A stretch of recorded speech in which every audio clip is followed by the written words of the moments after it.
نحمدہ ونصلی علی رسولہ الکریم اما بعد فاعوذ باللہ من الشیطان الرجیم بسم اللہ الرحمن الرحیم رب اشرح لی صدری ویسر لی امری واحلل عقدۃ من لسانی یفقہوا قولی۔ آج ہم سورۃ البقرہ کا مطالعہ کریں گے۔ بسم اللہ الرحمن الرحیم۔ الف لام میم ذالک الکتاب لا ریب فیہ ھدی للمتقین الذین یؤمنون بالغیب ویقیمون الصلاة ومما رزقناہم ینفقون والذین یؤمنون بما انزل الیک وما انزل من قبلک وبالآخرۃ ھم یوقنون اولئک علی ھدی من ربہم واولئک ھم المفلحون۔ ان الذین کفروا سواء علیہم اانذرتہم ام لم تنذرہم لا یؤمنون۔ ختم اللہ علی قلوبہم وعلی سمعہم وعلی ابصارہم غشاوۃ ولہم عذاب عظیم۔ صدق اللہ العظیم۔ ترجمہ اس کا یہ ہے، اللہ کے نام سے شروع کرتا ہوں جو بڑا ہی مہربان نہایت رحم کرنے والا ہے۔ الف لام میم ذالک الکتاب لا ریب فیہ، یہ وہ کتاب ہے جس میں کوئی شک نہیں۔ ھدی للمتقین، متقین کے لیے ہدایت ہے۔ الذین یؤمنون بالغیب، وہ لوگ جو غیب پر ایمان رکھتے ہیں۔ ویقیمون الصلاۃ، اور نماز قائم کرتے ہیں۔ ومما رزقناہم ینفقون، اور اس میں سے جو ہم نے ان کو دیا ہے خرچ کرتے ہیں۔ والذین یؤمنون بما انزل الیک، اور اس پر ایمان لاتے ہیں جو آپ کی طرف یعنی آپ صلی اللہ علیہ وسلم کی طرف نازل ہوا۔ وما انزل من قبلک، اور جو آپ سے پہلے نازل ہوا۔ وبالآخرۃ ھم یوقنون، اور وہ آخرت پر یقین رکھتے ہیں۔ اولئک علی ھدی من ربہم، یہی لوگ ہیں جو اپنے رب کی طرف سے ہدایت پر ہیں۔ واولئک ھم المفلحون، اور یہی لوگ ہیں جو کامیاب ہیں۔ ان الذین کفروا، بے شک وہ لوگ جنہوں نے انکار کر دیا ماننے سے یعنی کفر کیا۔ سواء علیہم، برابر ہے ان کے لیے۔ اانذرتہم، کہ آپ ان کو ڈرائیں۔ ام لم تنذرہم، یا نہ ڈرائیں۔ لا یؤمنون، وہ ایمان نہیں لائیں گے۔ ختم اللہ علی قلوبہم، اللہ تعالیٰ نے مہر لگا دی ہے ان کے دلوں پر۔ وعلی سمعہم، اور ان کی سماعتوں پر۔ وعلی ابصارہم غشاوہ، اور ان کی آنکھوں پر پردہ ہے۔ ولہم عذاب عظیم، اور ان کے لیے بہت بڑا عذاب ہے۔ سورۃ البقرہ، اس کا تعارف یہ ہے کہ یہ مدنی سورت ہے، اور جیسے ہم نے تعارف قرآن میں بات کی تھی کہ مکی صورتیں جو ہیں وہ 86 ہیں، 86، اور مدنی صورتیں 28 ہیں، 28۔ تو ترتیب نزول کے لحاظ سے سورۃ البقرہ کا نمبر 87 ہے، 87ویں نمبر کی صورت ہے قرآن مجید کی نزول کے لحاظ سے۔ مدینہ شریف میں جب ہجرت کر کے نبی اکرم صلی اللہ علیہ وسلم گئے ہیں تو سب سے پہلے یہ صورت نازل ہوئی، اس سے پہلے 86 صورتیں نازل ہو چکی تھیں۔ تو لیکن مصحف میں اللہ تعالیٰ کے حکم کے مطابق جو ہے اس کو دوسرے نمبر پہ یعنی سورہ فاتحہ کے بعد رکھا ہے، تو اس کا دوسرا نمبر ہے۔ سورۃ البقرہ جو ہے اس میں 40 رکوع ہیں، اور جیسے بتایا کہ 286 آیات ہیں۔ اس کے کچھ فضائل بھی جو ہیں نا مفسرین نے بیان کیے ہیں۔ سب سے پہلے ترمذی شریف کی حدیث ہے، حضرت ابو ہریرہ رضی اللہ تعالیٰ عنہ سے مروی ہے کہ نبی اکرم صلی اللہ علیہ وسلم نے فرمایا کہ اپنے گھروں کو قبرستان نہ بناؤ، اس میں تلاوت قرآن اور ذکر کیا کرو۔ اور سورۃ البقرہ پڑھا کرو۔ جس گھر میں سورۃ البقرہ پڑھی جاتی ہے شیطان اس گھر میں داخل نہیں ہو سکتا۔ یہ ترمذی شریف کی حدیث ہے۔ اسی طرح اس کی فضیلت کے حوالے سے، سورۃ البقرہ کی فضیلت کے حوالے سے مسلم شریف کی حدیث ہے کہ نبی اکرم صلی اللہ علیہ وسلم نے فرمایا، حضرت ابو امامہ رضی اللہ تعالیٰ عنہ سے مروی ہے کہ آپ نے فرمایا، اس کا مفہوم یہ ہے کہ تم قرآن مجید پڑھا کرو، یہ اپنے پڑھنے والوں کی سفارش کرے گا، اور دو الزہراوین، دو جگمگاتی چیزوں کو، یعنی دو جگمگاتی صورتوں کو پڑھا کرو، سورہ بقرہ اور سورہ آل عمران۔ یہ قیامت کے دن اپنے پڑھنے والوں کی سفارش کے لیے آئیں گی، جیسے دو بادل ہوتے ہیں، یا دو سائبان، یا دو پرندوں کے جھنڈ، اور اپنے پڑھنے والوں کے لیے یہ زوردار سفارش کریں گی۔ اور پھر سورۃ البقرہ کے حوالے سے مزید فرمایا کہ سورۃ البقرہ پڑھنا یا اس کو لینا برکت ہے، اور اس کو چھوڑ دینا حسرت ہے، اور باطل قوتیں اس کو نہیں پا سکتی۔ تو اس پہ امام ابن کثیر نے اپنی تفسیر میں پھر بتایا ہے کہ باطل قوتیں اس کو نہیں پا سکتی کا مطلب یہ ہے کہ اس کو جادوگر نہیں پا سکتے، اس کا توڑ نہیں کر سکتے۔ اسی طریقے سے ترمذی شریف کی ایک اور حدیث ہے، وہ بھی حضرت ابو ہریرہ رضی اللہ تعالیٰ عنہ سے مروی ہے کہ انہوں نے فرمایا کہ نبی پاک صلی اللہ علیہ وسلم نے فرمایا کہ ہر چیز کی ایک بلندی ہوتی ہے، اور قرآن مجید کی بلندی جو ہے، کوہان جو ہے، وہ سورۃ البقرہ ہے۔ اس میں ایک آیت ہے، عظیم آیت ہے، سردار آیت ہے آیتوں کی، وہ آیت الکرسی ہے۔ وہ جہاں پڑھی جاتی ہے، جس گھر میں پڑھی جاتی ہے، وہاں سے شیطان بھاگ جاتا ہے۔ اور آیت الکرسی کی اور بھی بہت زیادہ فضیلتیں ہیں، رات کو پڑھ کے سونا چاہیے، اور جو رات کو آیت الکرسی پڑھ لے، شیطان جو ہے اس کے پاس نہیں آ سکتا، اللہ تعالیٰ ایک فرشتہ مقرر کر دیتے ہیں جو اس کی حفاظت کرتا ہے۔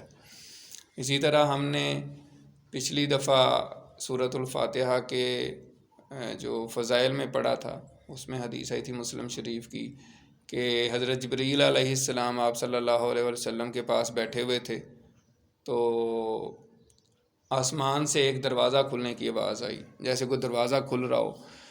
تو انہوں نے اوپر کی طرف دیکھا اور فرمایا کہ آج آسمان کا یہ دروازہ کھلا، پہلے کبھی نہیں کھلا تھا، اور وہاں سے ایک فرشتہ نازل ہو رہا ہے۔ وہ آ کے اس نے آپ کو سلام کیا اور بشارت دی کہ اللہ تعالیٰ نے آپ کو دو نور عطا فرمائے ہیں، ایک سورۃ الفاتحہ اور ایک دوسرا سورۃ البقرہ کی آخری دو آیات، آمن الرسول سے آخر تک، تو ان کی بہت زیادہ فضیلت ہے۔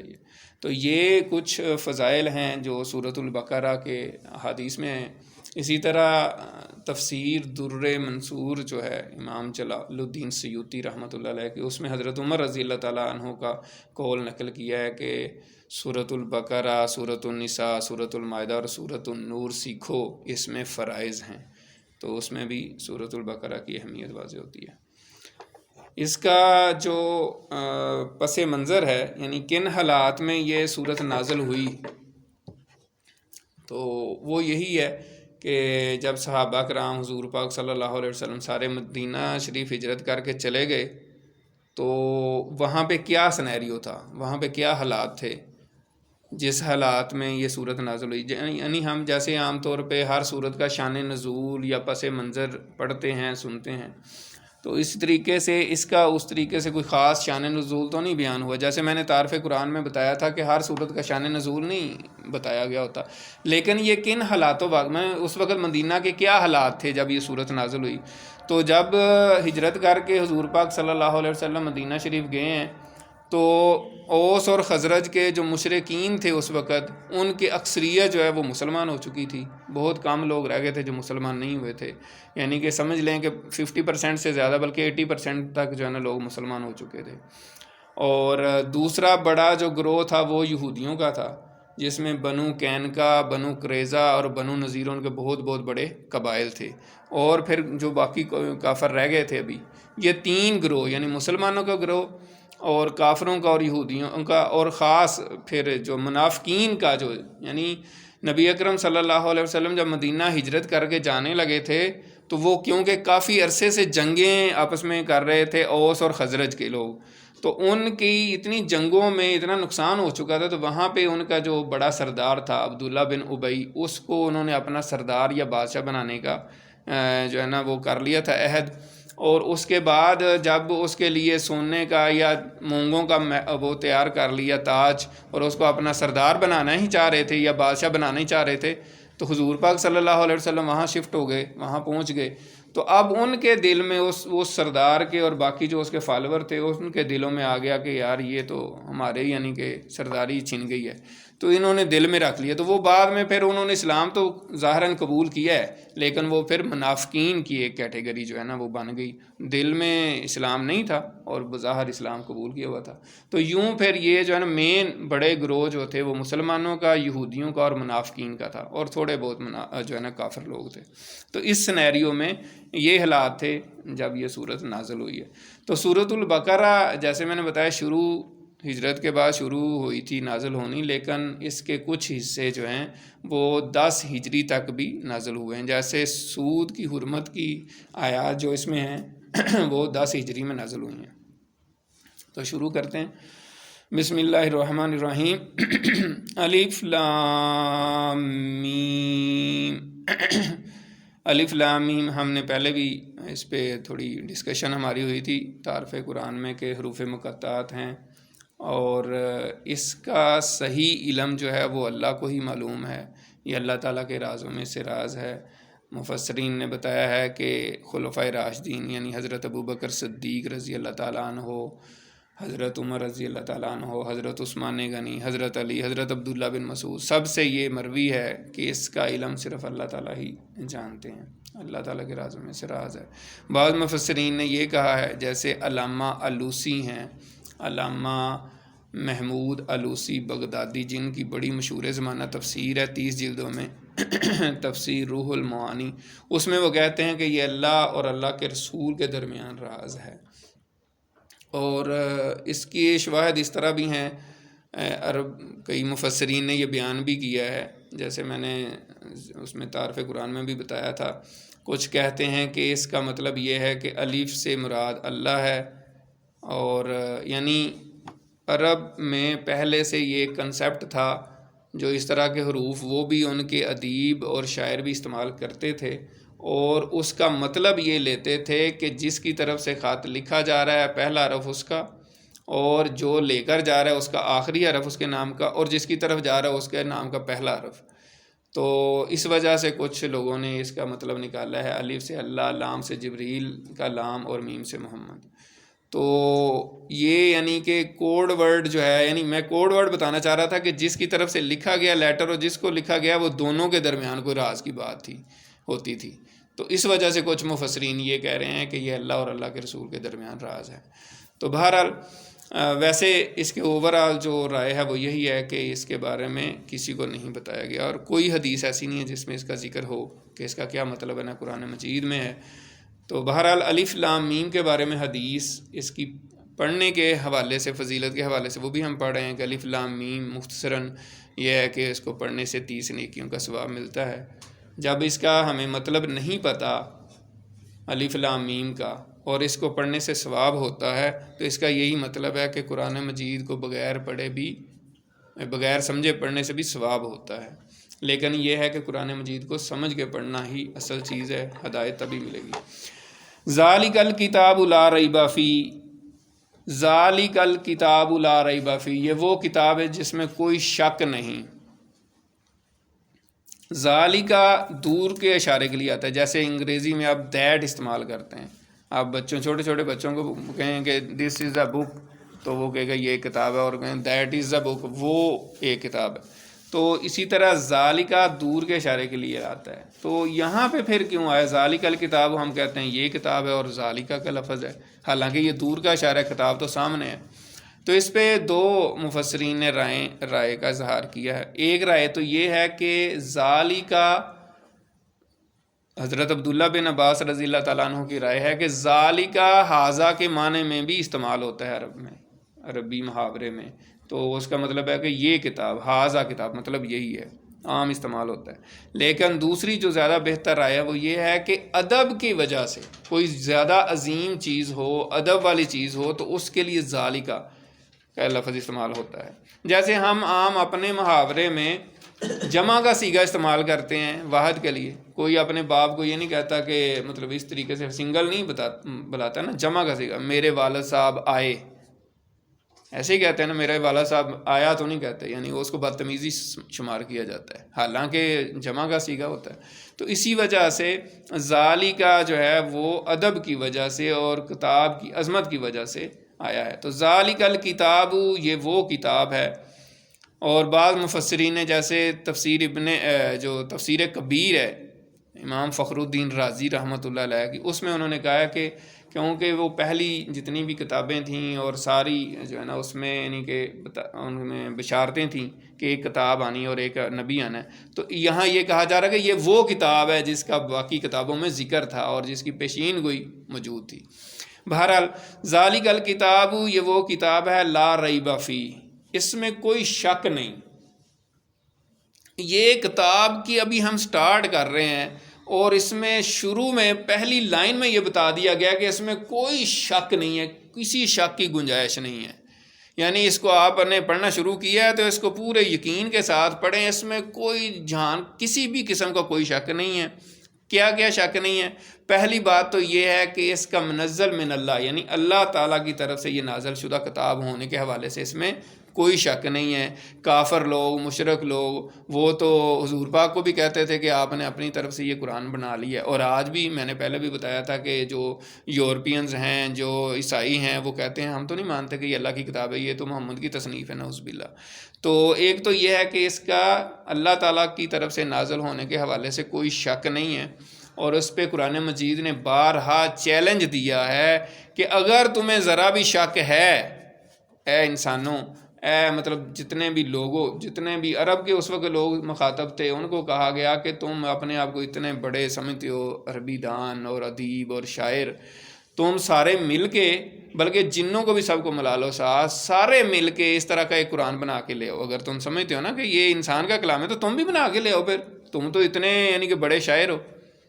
پھر ان کو کہا کہ چلیں پورا قرآن نہیں تو 10 صورتیں بنا کے لے آؤ، تو نہیں۔ پھر ان کو کہا چلیں ایک صورت ہی بنا کے لے آؤ، اور سب سے چھوٹی صورت سورۃ الکوثر جو ہے 3 آیتیں ایک لائن میں آ جاتی ہے، ان کو کہا کہ اتنی بنا کے لے آؤ، تو آج تک کوئی یہ چیلنج قبول نہیں کر سکا، یعنی کسی نے بھی اس کا جواب نہیں دیا، ٹھیک ہے۔ اور یہ تاریخ گواہ ہے، کیونکہ وہ بنا ہی نہیں سکتے۔ اس کے اندر جو معانی ہیں، جو اس میں ربط ہے، جو نظم ہے، جو چیزیں ہیں، تو اس وجہ سے بتایا گیا کہ اس میں کوئی شک نہیں ہے۔ دوسری اس میں جو شک کے حوالے سے بات ہے وہ یہ ہے کہ اس کے اندر جو باتیں بھی بتائی گئی ہیں، خواہ وہ ماضی کے جو ہے نا واقعات ہیں کہ ماضی میں اس طرح ہوا تھا، اس میں بھی شک نہیں ہے، جو فیوچر کے بارے میں بتائی گئی ہیں اس میں بھی شک نہیں ہے، اور جو اصول بتائے گئے ہیں، جو پرنسپل بتائے گئے ہیں، جو زندگی کے قواعد بتائے گئے ہیں، اس میں بھی کسی بھی پرنسپل کے بارے میں کوئی شک نہیں ہے۔ جب آپ اس یقین کے ساتھ پڑھیں گے تو پھر یہ کتاب آپ کو ہدایت دے گی، جب یقین ہی نہیں ہوگا تو پھر ہدایت نہیں ملے گی۔ اب پہلے قوموں کے جو واقعات ہیں، حضرت نوح علیہ السلام کا، قوم عاد، قوم سمود، تو وہ جو جتنے بھی واقعات ہیں آپ کو کہیں اور سے نہیں ملیں گے، لیکن وہ اس میں کوئی شک نہیں، اور جو فیوچر میں ہونے ہیں اس میں بھی کوئی شک نہیں۔ جیسے قرآن مجید کہتا ہے کہ ایک جانور نکلے گا زمین میں سے اور وہ باتیں کرے گا لوگوں سے، تو ظاہر ہے ہمارا یہ یقین ہے کہ ایسا ہی ہوگا، اللہ تعالیٰ نے فرما دی ہے۔ اور بھی جو واقعات بیان کیے ہیں کہ اس طرح ہوں گے وہ ویسے ہی ہوں گے۔ تو ذالک الکتاب لا ریب فیہ ھدی للمتقین، یہ ہدایت ہے متقین کے لیے۔ تو ہدایت کی کیا کیا فارمز ہوتی ہیں؟ ہدایت 2 طرح کی ہوتی ہے۔ ہدایت کا مطلب ہوتا ہے رہنمائی کرنا، تو یہ کتاب رہنمائی کرتی ہے۔ رہنمائی کی 2 اقسام مفسرین نے بیان کی۔ ایک ہوتا ہے کسی کو رستہ بتا دینا، کوئی آپ سے پوچھے کہ یار یہ میں نے فلاں گلی میں جانا ہے تو کدھر سے جانا، تو وہ آپ بتا دیں گے یہاں سے دائیں ہو جائیں، پھر آؤ آگے جا کے رائٹ ہو جانا، پھر لیفٹ ہو جانا، تو وہ سامنے گلی آ جائے گی نا۔ تو یہ ایک رستہ بتانے کا طریقہ ہوتا ہے۔ ایک یہ ہوتا ہے کہ اس کو رستے پہ چلا کے اس مقام پہ، منزل پہ پہنچا کے، گھر پہنچا کے آ جانا، تو ایک یہ ہے۔ تو کچھ لوگ اعتراض کرتے ہیں، وہ کہتے ہیں جی یہ آپ تو کہتے ہیں کہ یہ متقین کے لیے ہدایت ہے، تو جو پہلی متقی ہے تو اس کو ہدایت ہے، تو پھر عام لوگوں کے لیے کیا ہے؟ تو اللہ تعالیٰ نے اور جگہ فرمایا ھدی للناس، یہ قرآن مجید لوگوں کے لیے بھی ہدایت ہے۔ اب یہ جیسے یہاں پہ درس ہو رہا ہے یا کہیں پہ بھی کوئی درس ہوتا ہے، لیکچر ہوتا ہے، تو لوگ سننے والے بیٹھے ہیں، اب یہ ہدایت کی باتیں ہو رہی ہیں۔ اب ایک بندہ ہے یا کچھ لوگ ہیں وہ بڑا اس کو سیریسلی سنتے ہیں، عمل کی نیت سے سنتے ہیں کہ یار یہ جو باتیں ہو رہی ہیں میں نے سن کے عمل کرنا ہے، بڑا سیریس لینا ہے، اس کے لیے تو ہدایت ہوگی۔ اور ایک بندہ ادھر سے سنے ادھر سے نکال دے تو اس کے لیے تو ہدایت نہیں ہو سکتی۔ تو اسی طریقے سے قرآن مجید کا معاملہ ہے، ہدایت تو سب انسانوں کے لیے ہے، لیکن ہدایت اس سے حاصل کون کرتا ہے؟ جو سیریس ہوگا، جو سنجیدہ ہوگا، جو اس کی باتوں پہ عمل کرنے کی کوشش کرے گا، تو وہی ہدایت لے گا جس کے دل میں احساس ہے۔ تو اصل میں تقویٰ جو ہے، جو متقی کا جو لفظ ہے، اس کا مطلب ہوتا ہے بچنا، وقا سے ہے، ٹھیک ہے نا، بچنا، اپنے آپ کو بچانا، واو کاف یا، تو اپنے آپ کو بچانا، پرہیز کرنا، ڈرنا۔ تو جس کے دل میں اللہ کا ڈر ہوتا ہے، جس کے دل میں خوف ہے کہ اللہ کے حضور میں نے پیش ہونا ہے ایک دن اور جواب دہی ہوگی اعمال کی، تو اس کے لیے تو یہ کتاب ہدایت ہے۔ جس کے اندر احساس ہے، ٹھیک ہے، اس کو بہت زیادہ باتوں کا نہ پتہ ہو، لیکن بنیادی ترین جو عقیدہ ہے کہ اللہ کے حضور پیش ہونا ہے اور اس نے پوچھنا ہے، مرنا ہے ہم سب نے، اور اٹھنا ہے مرنے کے بعد، تو اتنا اگر ہو تو اس کے اندر ایک احساس، اللہ کا ڈر پیدا ہو جاتا ہے عام انسان کے اندر کہ یار مجھ سے کچھ غلط نہ ہو جائے۔ تو ایسے لوگوں کے لیے پھر جو ہے وہ ہدایت ہے یہ کتاب۔ اور دوسری اس میں جو اہم بات ہے وہ یہ ہے کہ یہ متقین کا جو ہے اللہ تعالیٰ نے آگے ڈیفائن بھی کر دیا ہے، اللہ تعالیٰ نے بتا بھی دیا ہے کہ یہ متقین کی کیا صفات ہیں، ٹھیک ہے، تو وہ آگے پھر آ رہی ہیں۔ کیا صفات ہیں؟ الذین یؤمنون بالغیب، یہ متقین وہ ہیں جن کی پہلی صفت جو ہے نا، آگے 5 صفتیں متقین کی بیان کی ہیں، تو پہلی صفت یہ بیان کی ہے کہ وہ غیب پر ایمان لاتے ہیں، یعنی غیب پر ایمان لانا ضروری ہے۔ ایمانیات جو ہے عقائد کی ضمن میں، ایمانیات کے ضمن میں غیب پہ ایمان لانا ضروری ہے۔ غیب میں کیا کیا چیزیں آتی ہیں؟ جیسے اللہ تعالیٰ کا وجود خود بھی، جنت ہے، دوزخ ہے، فرشتے ہیں، قیامت ہے، جو بھی معاملات آخرت میں ہونے ہیں، تو وہ سارا غیب ہے، اس پر ایمان لانا ضروری ہے۔ اور جب دیکھ لی ہر چیز تو پھر ایمان لائے تو پھر اس کا کوئی فائدہ نہیں ہے، ٹھیک ہے نا۔ اور وہی جیسے فرعون کی بات ہو رہی تھی بھی تھوڑی دیر پہلے، تو فرعون جو تھا اس کو جب غرق کر دیا گیا اور جب اس کی جان نکلنے لگی، فرشتے آگے اس کی جان نکالنے کے لیے، تو اس نے کہا کہ میں حضرت موسیٰ اور ہارون کے رب پر ایمان لاتا ہوں۔ تو اللہ تعالیٰ نے کیا کہا قرآن پاک میں؟ الآن، اب تو ایمان لاتا ہے جب تو نے سب کچھ دیکھ لیا ہے۔ تو سب کچھ دیکھ لینے کے بعد ایمان جو ہے نا وہ قابل قبول نہیں ہے، اس سے پہلے قبول ہے۔ تو ایمان بالغیب جو ہے وہ اصل میں عقائد کی بات ہے۔ اور اس کے بعد اگلی صفت کیا بتائی؟ وَيُقِيمُونَ الصَّلَاةَ، اور وہ نماز قائم کرتے ہیں۔ یعنی جو ہدایت کی دعا کی تھی ہم نے سورہ فاتحہ میں کہ اللہم اہدنا الصراط المستقیم، کہ اللہ ہمیں سیدھا رستہ دکھا، اور پھر اللہ تعالیٰ سے ہم نے کہا کہ ان لوگوں کا رستہ صراط الذین انعمت علیہم، ان لوگوں کا رستہ جن پر تیرا انعام ہوا۔ اب اللہ تعالیٰ وہی رستہ ہمیں بتا رہے ہیں کہ متقین کا رستہ، اور متقین کی پھر کیا صفات ہیں وہ بتائی جا رہی ہیں۔ جن لوگوں پر انعام ہوا وہ ان کے کیا کیا ان کی ایٹریبیوٹس تھے، ان کی کیا کیا صفات تھیں، کہ وہ غیب پر ایمان رکھتے ہیں، نماز قائم کرتے ہیں۔ اب نماز قائم کرنا کیا ہے؟ یہاں نماز پڑھنے کا نہیں کہا جا رہا، نماز قائم کرنے کا کہا جا رہا ہے۔ تو نماز قائم کیسے ہوتی ہے؟ اس پہ مفسرین نے یہ کہا کہ سب سے پہلی بات تو یہ ہے کہ نماز پورے آداب کے ساتھ ادا کی جائے، خشوع و خضوع کے ساتھ ادا کی جائے، اور نماز کی ظاہری اور باطنی دونوں لحاظ سے خیال رکھا جائے۔ یعنی ایک تو ظاہراً یہ ہے کہ آپ کے کپڑے پاک ہوں، جگہ پاک ہو، منہ قبلہ شریف کی طرف ہو، وضو کیا ہو، ساری جو ظاہری چیزیں ہیں۔ پھر یہ ہے باطن یہ ہے کہ خشوع و خضوع اختیار کریں، آپ کے ذہن میں ہو کہ میں اللہ رب العزت پوری کائنات کے بادشاہ کے سامنے سر جو ہے نا جھکا رہا ہوں، اپنا ماتھا رگڑ رہا ہوں، ناک رگڑ رہا ہوں، عاجزی اختیار کر رہا ہوں، اور اس کے ساتھ آپ اپنا تعلق قائم کریں۔ تو اس طریقے سے جو ہے نا یہ نماز جب اس طریقے سے پڑھتے رہیں گے اور اس کے جو ہے نا جو اللہ تعالیٰ کے احکامات اس پہ عمل کریں گے، تو پھر ایک سٹیج آئے گی کہ الصلاۃ تنہا عن الفحشاء والمنکر، کہ پھر نماز آپ کی جو ہے جب خشوع و خضوع سے پڑھی جائے گی، پھر وہ بری باتوں سے اور بے حیائی کی باتوں سے منع کرے گی۔ جب ایسے ہی جو ہے نا ٹکریں ماری جائیں گی تو پھر ظاہر ہے وہ نہیں کرے گی. اس پہ پھر لوگ اعتراض بھی کرتے ہیں, کہتے ہیں نماز پڑھنے والے بھی ایسے کر رہے ہوتے ہیں, ان کو تو برائی سے نہیں روکتی نماز. نماز صحیح طرح پڑھی جائے گی تو پھر برائی سے ضرور روکے گی, ٹھیک ہے نا.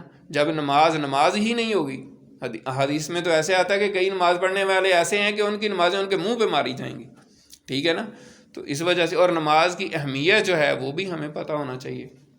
نماز کی اہمیت کے بارے میں یہاں تک آتا ہے نبی پاک صلی اللہ علیہ وسلم نے کہ جس نے جان بوجھ کے نماز ترک کر دی اس نے کفر کیا, ٹھیک ہے.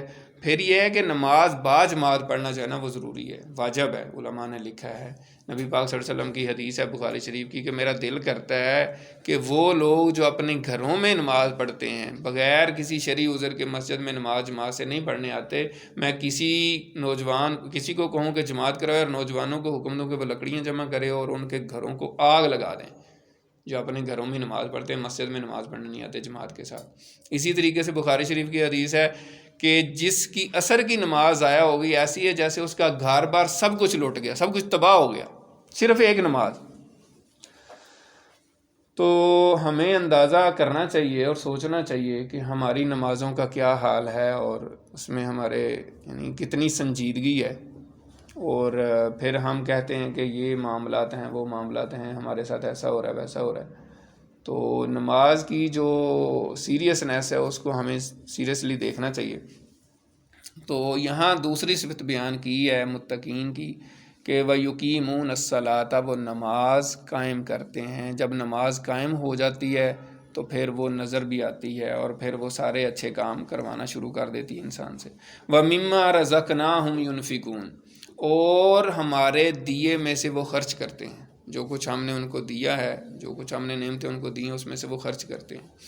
تو یہاں پہ عقائد کے بعد عبادات کی بات ہو رہی ہے, اور عبادات میں پھر پہلے جسمانی عبادت کی اور اب مالی عبادت کا ذکر ہو رہا ہے. تو ہمارے دیے میں سے وہ خرچ کرتے ہیں. تو اللہ, یہ رزق کا جو مطلب ہے, رزق کا عام طور پہ مطلب ہم یہی لیتے ہیں کہ مال و دولت وغیرہ, اللہ تعالیٰ نے بڑا رزق دیا ہوا ہے. تو رزق میں ہر چیز شامل ہے. کسی کو اللہ تعالیٰ نے جسمانی طاقت دی ہے وہ بھی رزق ہے, کسی کو اللہ نے علم دیا وہ بھی جو ہے نا رزق ہے, کسی کو مال دیا ہے, کسی کو مطلب جو بھی اللہ تعالیٰ نے نعمتیں دی ہوں وہ ساری کی ساری رزق میں شامل ہیں. اور اللہ تعالیٰ یہاں کہہ رہے ہیں کہ ہمارے رزق جو ہم نے ان کو دیا ہے اس میں سے وہ خرچ کرتے ہیں ہمارے راستے میں اللہ کی خوشنودی کے لیے. تو خرچ کرنے سے یہی مراد ہے کہ کسی کو اللہ تعالیٰ نے اگر علم دیا ہے تو وہ خرچ کرے اللہ کے راستے میں, لوگوں کو گائیڈ کرے, جو بھی دین کا علم ہے یا دنیا کا بھی علم ہے تو وہ بھی بانٹے. کوئی اس کو ہنر ہے تو وہ دوسروں کو سکھائے. احادیث میں آتا ہے کہ تم کسی کی خیر خواہی یہ بھی کر سکتے ہو کہ کسی کو کوئی کام سکھا دو, ٹھیک ہے, یہ بھی دیے میں سے دینا ہے. اور خاص طور پہ جس مفہوم میں عام مفسرین نے بیان کیا وہ یہی ہے کہ اللہ کے دیے رزق میں سے خرچ کرنا یعنی مال و دولت میں سے. تو اس میں پھر دو کیٹیگریز اس کی بنتی ہیں. ایک یہ ہے کہ فرض خرچ جو ہے یعنی صدقات واجبہ یعنی زکوٰۃ وہ دیتے ہیں, ایک تو یہ صفت ہے ان کی. پھر یہ کہ مالی قربانیوں میں مالی عبادت میں پھر قربانی بھی آ جاتی ہے, حج میں بھی ظاہر خرچہ آتا ہے, عمرہ ہے, حج ہے, تو یہ سارے معاملات جو ہیں اس میں خرچ کرتے ہیں. اور پھر دوسری سائیڈ جو ہے وہ نفلی صدقات میں آتا ہے کہ نفلی صدقہ بھی وہ کرتے ہیں. صرف یہ نہیں کہ فرض پورا کرتے ہیں, وہ نفلی صدقات بھی کرتے رہتے ہیں. اور صدقے کی بھی جو ٹرم ہے وہ بہت وسیع ہے, یعنی کہ اللہ کے راستے میں اللہ کی خوشنودی کے لیے نفلی طور پہ بھی خرچ کرنا, یعنی اللہ کی مخلوق کو آسانیاں فراہم کرنا, کوئی پریشان حال ہے اس کی پریشانی کو دور کر دینا, اپنے ہمسایوں میں دائیں بائیں دیکھنا, کوئی مسکین ہے, غریب ہے, یتیم ہے, اس کی مدد کرنا. تو یہ سارا جو ہے وہ ینفقون میں آتا ہے. اور اللہ تعالیٰ نے اس کے اوپر بہت زیادہ اس کی اہمیت جو ہے نا بیان کی ہے. یہاں تک قرآن مجید میں ہی آتا ہے کہ اگر کوئی شخص جو ہے وہ اللہ کی رضا کے لیے 1 روپیہ خرچ کرتا ہے اللہ کے راستے میں, تو اللہ تعالیٰ کہتے ہیں کہ وہ ایسے ہی اس کی مثال ہے جیسے ایک دانہ زمین میں بو دیا جائے اور اس میں سے 7 بالیاں نکل آئیں, 7 اس کی کونپلیں نکلیں, 7 بالیاں, اور اس ہر بالی میں 100 دانے ہوں. تو ایک جو ہے وہ 700, ایک دانہ جو ہے وہ 700 دانے اس میں سے نکلیں گے. یعنی اسی طریقے سے یعنی کہ 1 روپیہ اگر اللہ کے راستے میں خرچ کیا ہے سچی نیت سے اخلاص کے ساتھ تو اس کو 700 گنا جو ہے وہ ثواب ملے گا.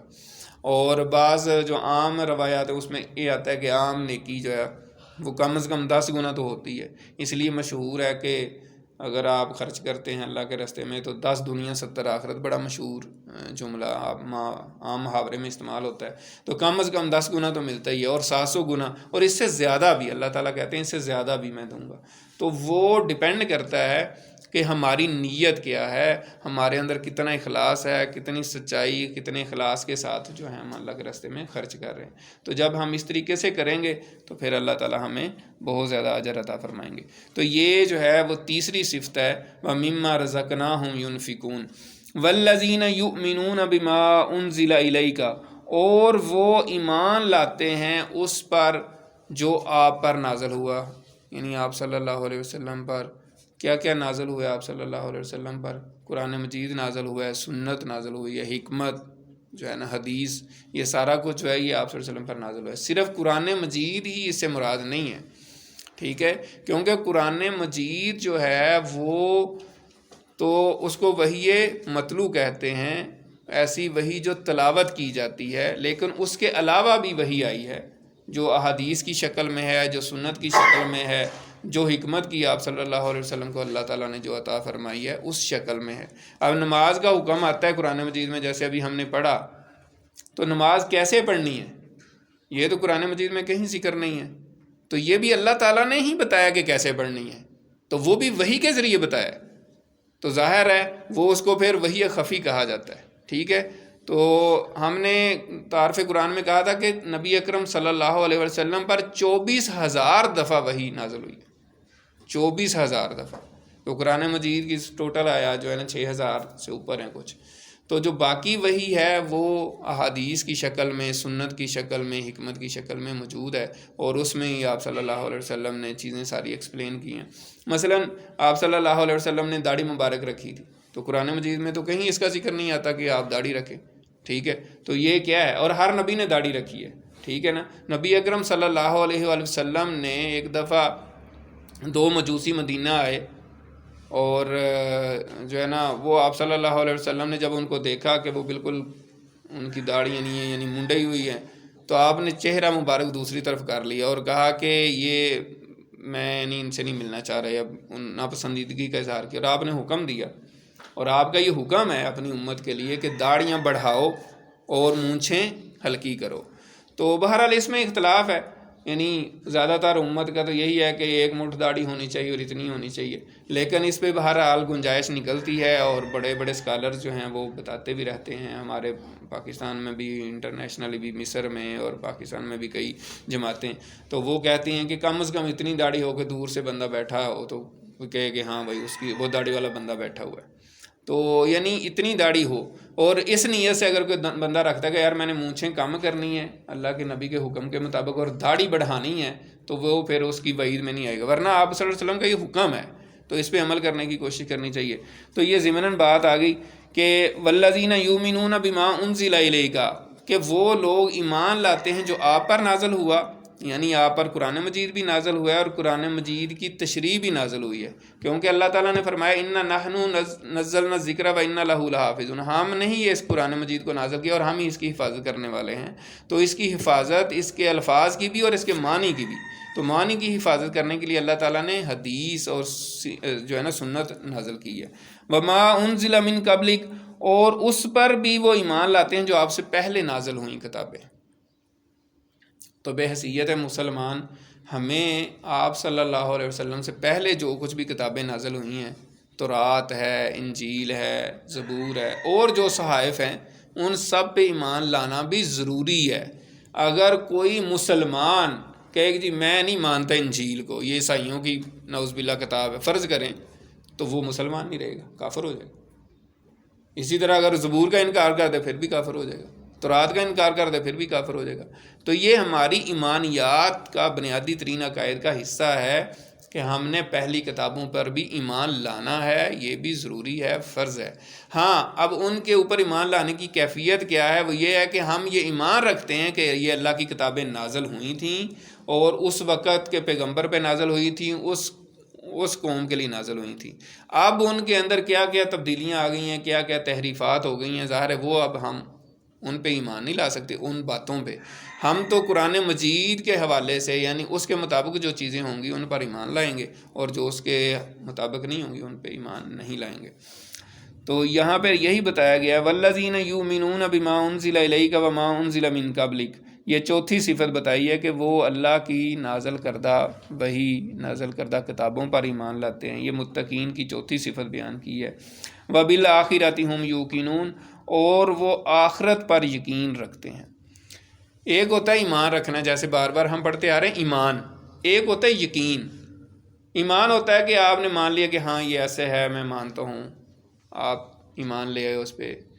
یقین کی کیفیت جو ہے وہ ایمان کا سب سے آخری درجہ ہے. ایمان جب شروع ہوتا ہے بڑھتے بڑھتے بڑھتے بڑھتے بڑھتے بڑھتے بڑھتے بڑھتے جب فائنل سٹیج پہ پہنچ جاتا ہے نا، وہ یقین اس کو کہتے ہیں.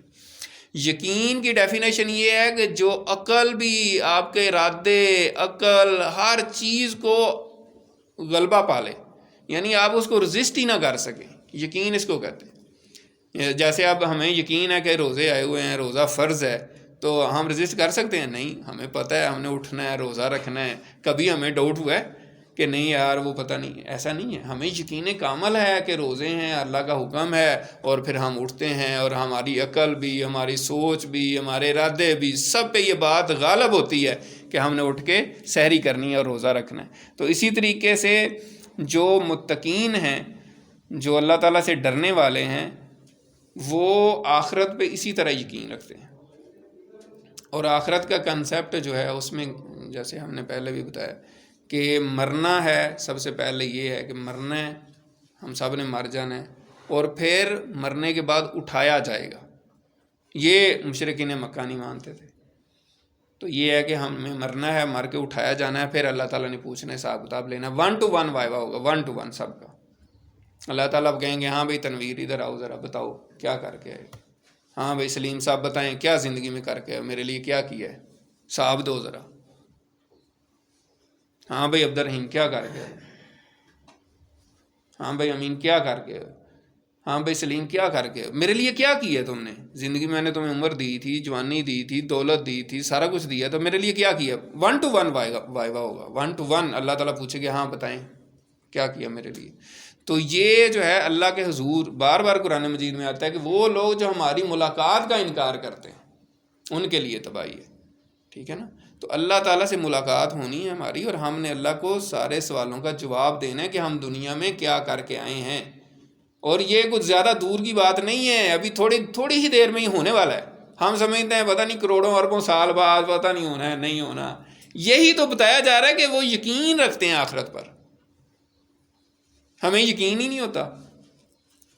یعنی ہمیں یقین ہو اگر تو ہم تو، اور یہ سارا جو ہے نا انسان کا جتنا بھی عمل ہے وہ درست ہو جاتا ہے اگر ہمارا آخرت پہ یقین ہو. اگر ہمیں ہر وقت یہ مستحضر رہے کہ یار میں نے ابھی کسی وقت بھی میں مر سکتا ہوں اور اللہ کے ضرور پہنچ جاؤں گا، اللہ پوچھے گا کیا کیا اور یہ کیوں کیا ہے، تو ہم کچھ غلط کر سکتے ہیں؟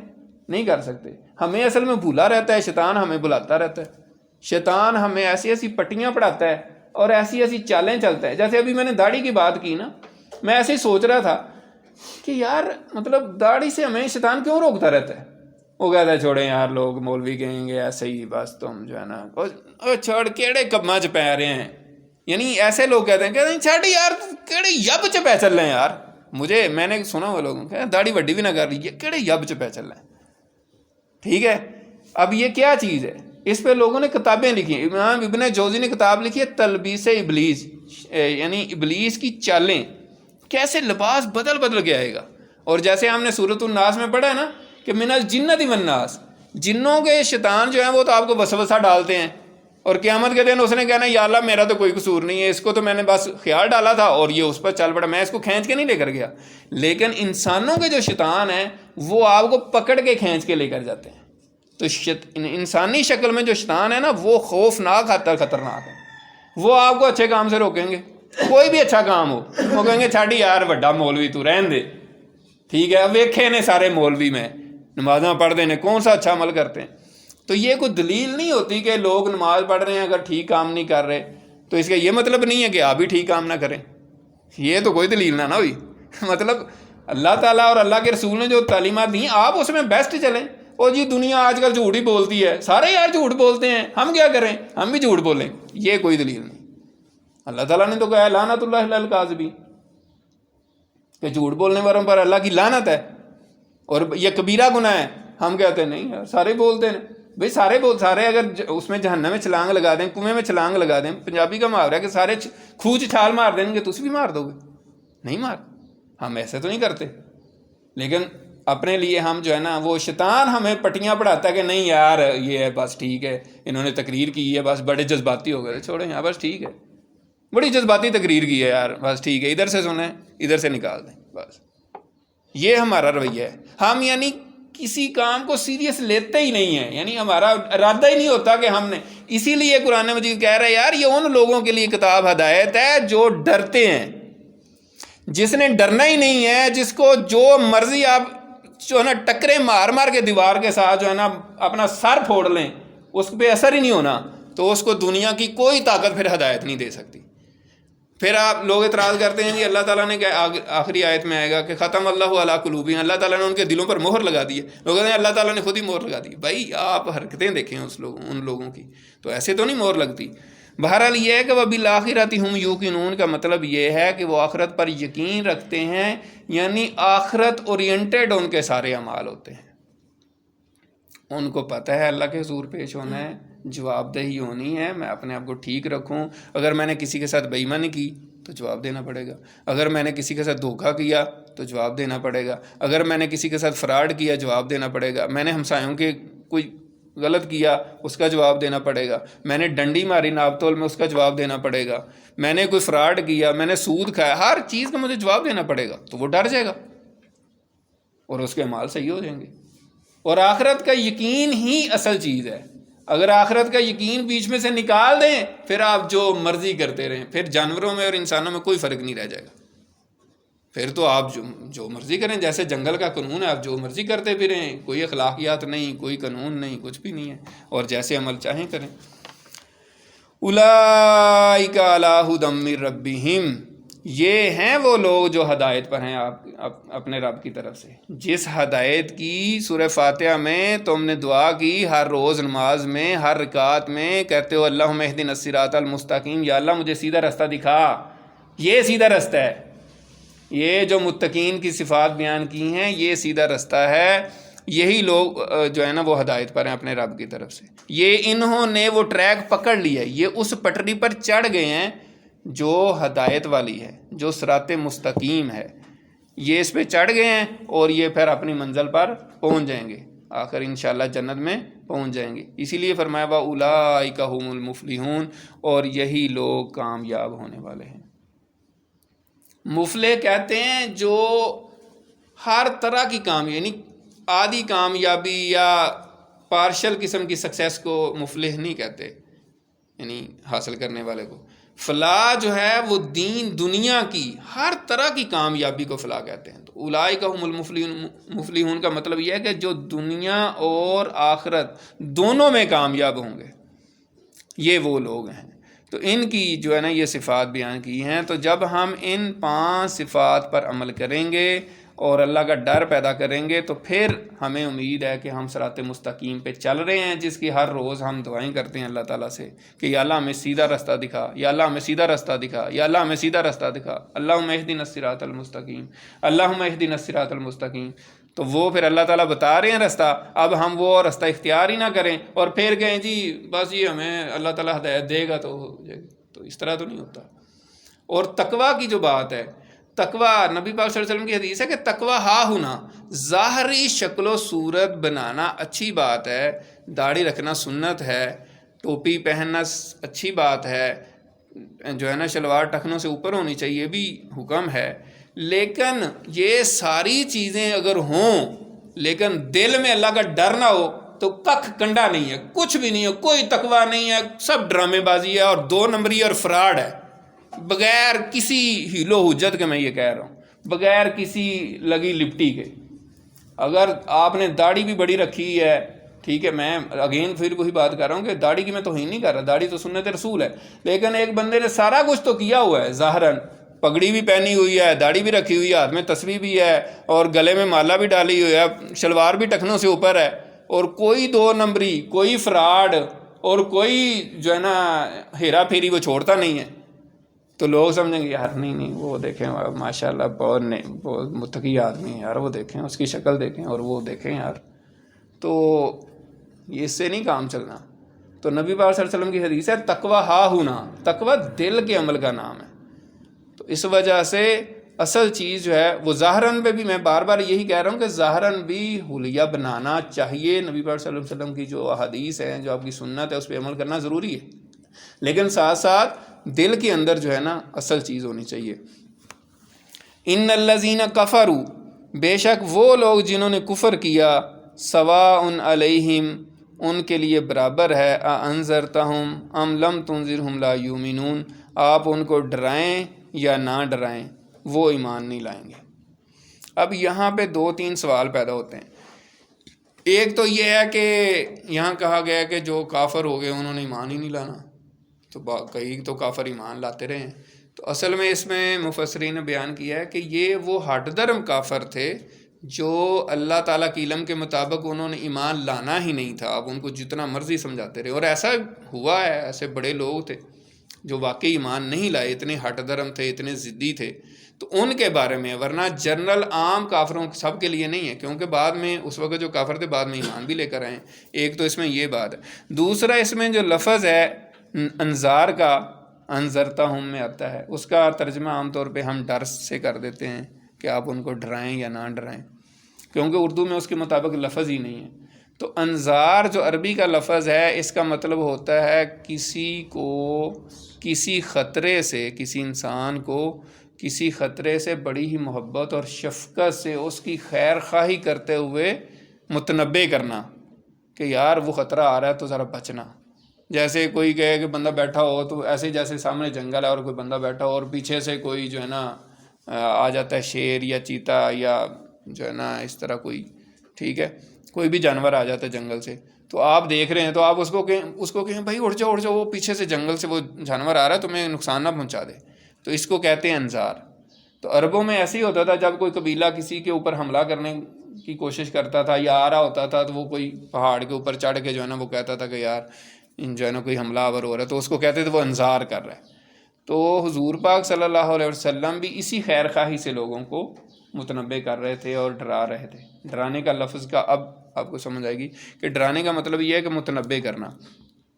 لیکن جو ہٹ درم لوگ ہوتے ہیں، جو ضدی لوگ ہوتے ہیں، جو اڑیل قسم کے لوگ ہوتے ہیں، جو اجڑ قسم کے لوگ ہوتے ہیں، جو ڈھیٹ طبیعت کے لوگ ہوتے ہیں، ان کے اوپر کوئی چیز اثر نہیں کرتی۔ آپ ان کو جتنا مرضی ڈرائیں، جتنا مرضی سمجھائیں، وہ ادھر سے سنتے ہیں ادھر سے نکال دیتے ہیں۔ تو اللہ تعالیٰ نے فرمایا کہ ایسے کافروں کو آپ ڈرائیں یا نہ ڈرائیں وہ ایمان نہیں لائیں گے۔ ختم اللہ علی قلوبہم، اللہ تعالیٰ نے ان کے دلوں پر مہر لگا دی ہے، وعلی سمعہم، اور ان کے کانوں پر بھی مہر لگا دی ہے، یعنی اب وہ ان کے دل جو ہے نا وہ سیل ہو گئے، وہ ہدایت قبول کرنے کے قابل ہی نہیں رہے، اور ان کے سماعتیں بھی جو ہے نا حق سننے کے قابل نہیں رہیں۔ وعلی ابصارہم غشاوہ، اور ان کی آنکھوں پر بھی پردہ پڑ گیا، وہ حق دیکھ بھی نہیں سکتی۔ کس وجہ سے؟ یہ ان کی ہٹ درمیوں کی وجہ سے، ان کی ضد کی وجہ سے، ان کی مسلسل انکار کی وجہ سے، اور حق اور سچ کو دیکھتے ہوئے، جانتے ہوئے، سمجھتے ہوئے پھر بھی نہ ماننے کی وجہ سے ایسا ہوا ہے۔ یہ نہیں ہے کہ نعوذ باللہ اللہ تعالیٰ نے ویسے ہی کسی کے دل پہ مہر لگا دی ہے، تو ایسا اللہ تعالیٰ نہیں کرتا۔ قرآن مجید میں جگہ جگہ آیا کہ ان کی اپنی ہی کرتوتوں کی وجہ سے اللہ تعالیٰ نے ان کے ساتھ یہ معاملہ کیا ہے۔ وَلَهُمْ عَذَابٌ عَظِيمٌ، تو ایسے لوگوں کے لیے پھر بہت بڑا عذاب ہوگا جو جان بوجھ کے ہٹ درمی کی روش اختیار کریں اور بالکل ماننے کی بات نہ کریں، تو ایسے لوگوں کے ساتھ جو ہے نا بہت ان کو بہت بڑا عذاب ہوگا۔ تو یہ جو ہمارا سبق ہے، اس کا کنکلوژن یہ ہے کہ ہم نے سورہ فاتحہ میں اللہ تعالیٰ سے دعا کی کہ اللہم اہدنا الصراط المستقیم صراط الذین انعمت علیہم غیر المغضوب علیہم ولا الضالین۔ تو اللہ تعالیٰ نے پھر ہمیں بتایا کہ صراط مستقیم کیا ہے، متقین کا راستہ ہی صراط مستقیم ہے، اور جن لوگوں نے اس راستے کو اختیار کیا ہے وہی وہ لوگ ہیں جن پر اللہ تعالیٰ نے انعام کیا ہے۔ اور پھر غیر المغضوب علیہم ولا الضالین، جن لوگوں پر غضب ہوا ہے یہ سورت جو ہے اس کے بعد یہ آخری 2 آیات جو ہے نا کافروں کے بارے میں تھیں، اس کے بعد 13 آیات منافقین کے بارے میں، اس کے بعد پھر پوری سورت البقرہ جو ہے وہ یہودیوں کے بارے میں ہے جن پر اللہ کا غضب ہوا۔ اس لیے سورہ فاتحہ کے بعد فوراً سورہ جو بقرہ ہے یہ سب سے انٹینسٹی کے لحاظ سے دیکھیں، شدت جس چیز کی زیادہ شدت ہوتی ہے اس کی اہمیت بھی زیادہ ہوتی ہے۔ تو اس سورہ فاتحہ میں بتایا گیا کہ غیر المغضوب علیہم، ان لوگوں کا رستہ نہ یا اللہ ہمیں بتانا، ان کے رستے پہ نہ چلانا جن کے پر تیرا غضب ہوا۔ تو اللہ تعالیٰ نے سب سے پہلے انہی لوگوں کا بتایا ہے سورہ بقرہ میں کہ کن لوگوں پر غضب ہوا تھا، یہودیوں پر، ان کی کیا کیا حرکتیں تھیں، کیا سازشیں اور کیا کرتوت اور سیاہ کارنامے، ٹھیک ہے، اور اللہ کے نبیوں کو قتل کرنا۔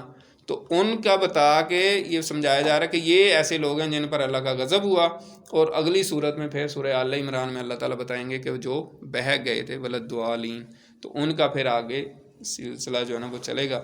تو اس میں حاصل کلام یہی ہے جو آج کا کنکلوژن ہے کہ ہمیں پھر اس سے کیا ہمیں ملا، ہم نے کیا کرنا ہے، ہمارے لیے کیا عمل کی راہیں اس میں نکلتی ہیں، ہم نے قرآن میں آج جو پڑھا کیا سیکھا ہے، ہم یہاں سے اٹھیں تو کیا لے کر جائیں گے۔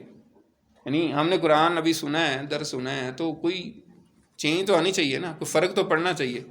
جیسے آئے تھے ویسے اگر اٹھ کے چلے جائیں تو پھر تو مجھے بھی میرا بیٹھنا بھی بیکار، آپ کا بیٹھنا بھی بیکار ہے۔ تو ہم نے کیا سیکھا ہے؟ تو اس میں یہی ہے کہ ایمان بالغیب ہمیں چیک کرنا چاہیے، ہمارا ایمان بالغیب پہ کوئی مسئلہ تو نہیں ہے، تقدیر پہ ایمان بھی اس میں شامل ہے، ہر بری اور اچھی تقدیر اللہ کی طرف سے ہے، آخرت پر ایمان ہے۔ پھر نماز قائم کرنا، ہماری نمازیں ٹھیک ہے، ہم اللہ کے دیے میں سے دیتے ہیں، یہ چیک کرنے کی ضرورت ہے۔ ہم قرآن اور حدیث پر تو ایمان لاتے ہیں، پہلی کتابوں پر بھی ایمان لاتے ہیں، آخرت پر ہمارا یقین ٹھیک ہے۔ تو یہ ساری چیزیں جو ہیں وہ ہمیں چیک کرنی چاہیے، اور اگر ٹھیک ہیں تو اللہ تعالیٰ کا شکر ادا کرنا چاہیے، اور اگر اس میں کوئی کمی ہے تو اس پہ غور و فکر کرنا چاہیے اور اس کو درست کرنے کی کوشش کرنی چاہیے۔ تو اللہ تعالیٰ سے دعا ہے کہ جو کچھ ہم نے پڑھا ہے، سنا ہے، اس پر عمل کرنے کی توفیق عطا فرمائے، دوسرے بھائیوں کو بھی بتانے کی توفیق عطا فرمائے۔ وآخر دعوانا ان الحمد للہ رب العالمین۔ سبحانک اللہم وبحمدک، نشہد ان لا الہ الا انت، نستغفرک ونتوب الیک۔ السلام علیکم ورحمۃ اللہ۔